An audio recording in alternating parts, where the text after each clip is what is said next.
नमस्कार दोस्तों, जय माता दी। कैसे हो आप सब? आशा करती हूँ आप लोग ठीक होंगे। और आज सुनाएंगी देवी गीत, तो सुनिएगा और बताइएगा कैसा लगा। तो चलिए सुनाते हैं। सोवत मैया के जगाई कैसे, बिना किए दर्शन घर जाई कैसे, बिना किए दर्शन घर जाई कैसे। मैया के खातिर हम सिंदूरा लियौले बानी, मैया के खातिर हम सिंदूरा लियौले बानी। सोवत मैया के लगाई कैसे, बिना किए दर्शन घर जाई कैसे, बिना किए दर्शन घर जाई कैसे।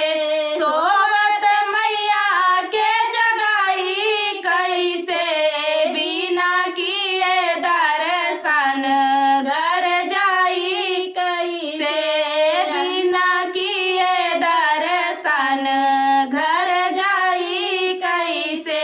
अपने मैया के लिए बिंदिया लियौले बानी, अपने मैया के लिए बिंदिया लियौले बानी। सोवत मैया के लगाई कैसे, बिना किए दर्शन घर जाई कैसे, बिना किए दर्शन घर जाई कैसे।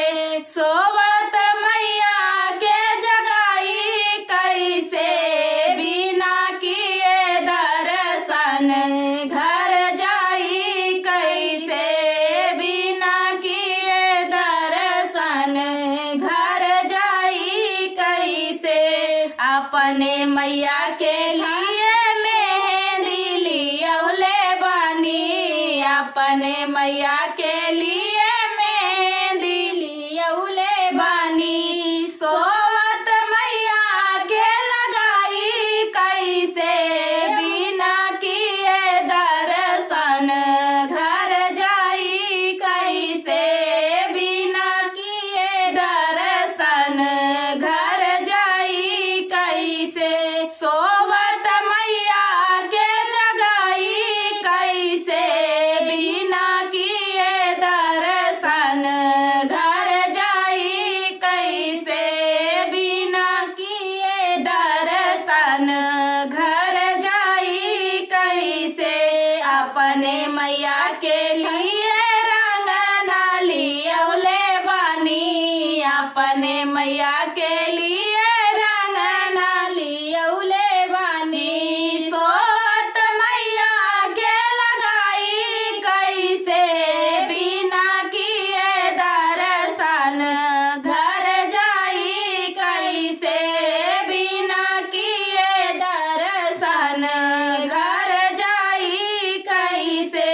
सोवत मैया के जगाई कैसे, बिना किए दर्शन घर जाई कैसे, बिना किए दर्शन घर जाई कैसे।